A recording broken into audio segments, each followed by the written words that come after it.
morning's shooting has left an entire neighborhood feeling shocked. Yeah, many had thought of their street as peaceful and quiet. And as WTVA's Allie Ware shows us today, residents are now giving a second thought to their own home safety.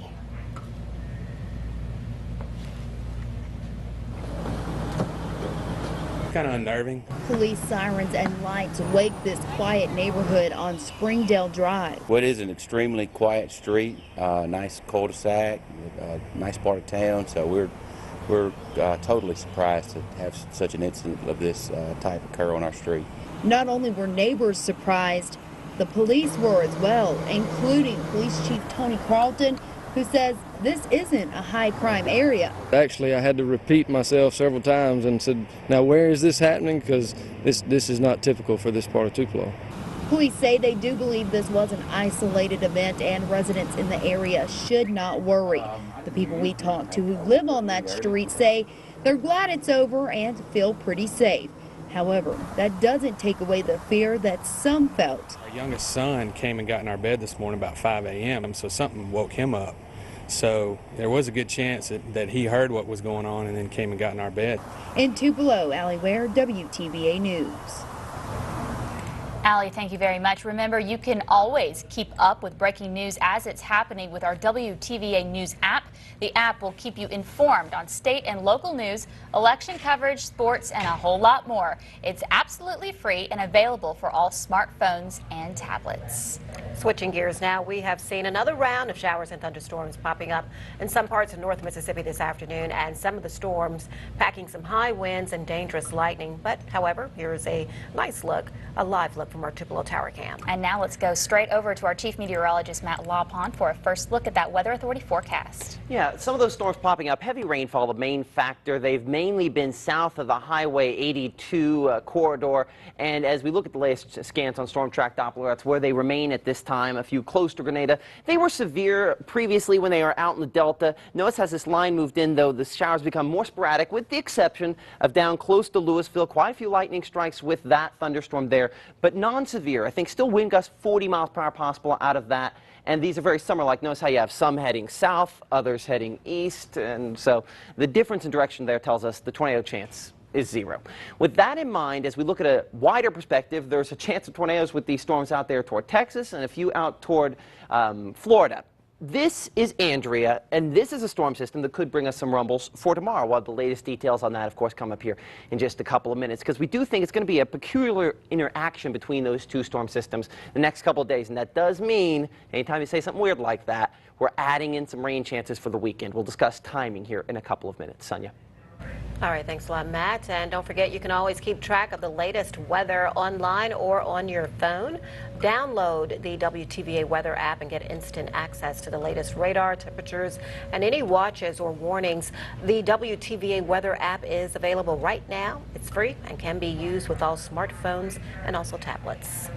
As Elvis fans prepare for this year's festival in downtown Tupelo, the city has set up a new marker to designate an area for fans to visit. Yeah, it's a very exciting time for a lot of fans, and the marker is part of Tupelo's Elvis Presley driving tour. Susan Parker joins us live, local with the very latest. Hey, Susan. Well, this is the 11th marker on that tour, and it is a really good one. This is the Mud Creek swimming hole. They actually have an observation deck behind me. That's actually the marker, and if you go up on the observation deck, you can actually see where Elvis Presley used to swim along with his friends. Now, earlier today, Elvis Presley's best friend, Guy Harris, actually unveiled that marker. How appropriate. He said he loved to swim with his friend Elvis and his friend Odell Clark. They were all really big buddies. This was where they used to go swimming on really hot summer days, and we know how that is in Mississippi. Harris says they used to follow their own path to this swimming hole so their mothers couldn't track their movements. Pretty clever. And I bet I know why. They used to skinny dip here. We don't have that confirmed, but that's what we are told. Guy is sticking to his story. So lots of great memories here and a story to share with Elvis fans worldwide. And that's what Guy Harris does all the time. He's always seen at the Elvis Presley birthplace. Well, today he came out here to share that story with all of his friends here now. Coming up on WTVA News at 6, we're going to talk a lot more about the Elvis Presley Festival, which kicks off today and then tomorrow. For now, we're live in Tupelo. Susan Parker, WTVA News. All right, thanks a lot, Susan. And Susan will be back on WTVA News at 6 with more on tonight's Elvis Fest events. Tonight is the concert at the Lyric, which has been sold out now for months, but they are also setting up a simulcast at an enclosed tent outside of the Lyric, and that's at 7 tonight in downtown Tupelo. A developing story now in Washington. It seems that millions of phone numbers used by average Verizon customers are being logged by the U.S. government. Now, this is called a secret surveillance program in the war on terror. As Steve Handelsman reports, it's been revealed for the first time earlier today, and he is now in Washington with the reaction. Every time your cell phone rings or you make a call, every time your landline gets used, both phone numbers, the time and the place, get sent to databanks at the National Security Agency. Not call content, not what was said. Verizon is cooperating with NSA. 99 million cell phones, 12 million home phones. It's not just Verizon. I think we can assume it's all the other carriers as well. When a suspected terrorist is identified in other ways and a special judge approves, investigators can look at the stored phone information. They can go into this database and see if that specific targeted terrorist has been making any phone calls and to whom. Then calls can be recorded. Congress approved the secret plan in 2009. President Obama's version of the Patriot Act, wholly supported by most in Congress. I hope the American people appreciate that the way you protect the homeland is you try to find out what the enemy's up to. The House Intelligence Committee chair maintained today it's worked. That within the last few years, this program was used to stop a stop a terrorist attack in the United States. We know that. But some Democrats call looking at every call an overreach. Telephone records, not only of foreign calls, but also domestic calls, I think goes against what this country's founded upon. But when you use your phone tonight, that call data will go to the government. President Obama said a spokesman is comfortable that this once secret program strikes the right balance between protecting national security and civil liberties.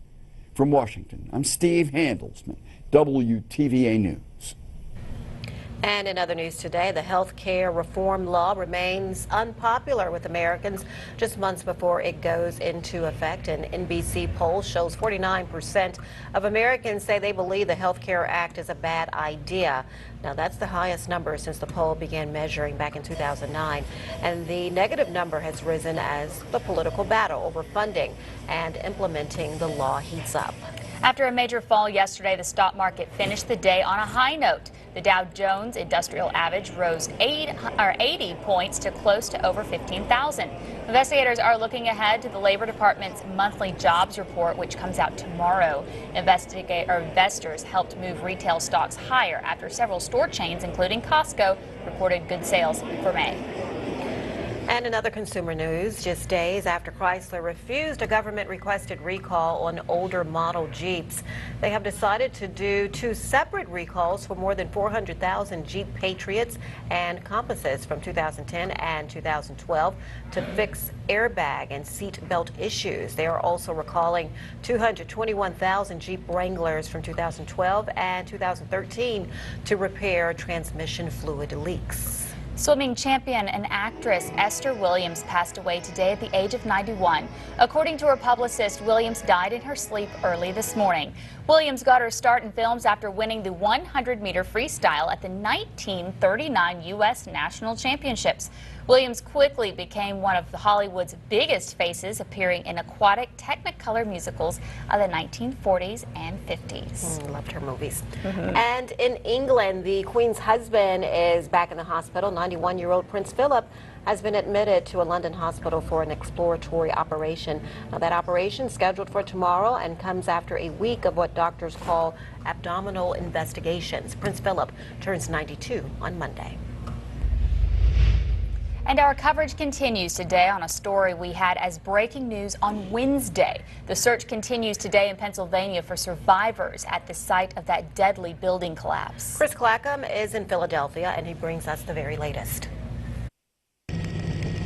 With a sense of urgency and encouragement, rescuers were back searching Thursday for others who may have survived the building collapse in Philadelphia. Overnight, a 14th survivor was pulled from the rubble. Firefighters found a 61-year-old woman more than 12 hours after the building came crashing down. That person being pulled out alive is what heavy rescue is all about and what technical rescue is all about. Wednesday morning's collapse of the 4-story building onto an adjacent Salvation Army thrift store killed 6 people, most or all inside the store, including Maggie Davis's husband, who she was on the phone with 15 minutes before the collapse. We had just put the phone down 15 minutes. So I called him again, he didn't, and I've been calling him until now. He never answered. The cause of the collapse is still under investigation. We have a lot of work to do to figure out why what happened yesterday happened. The building was in the process of being demolished, but city officials say the demolition permit is in order.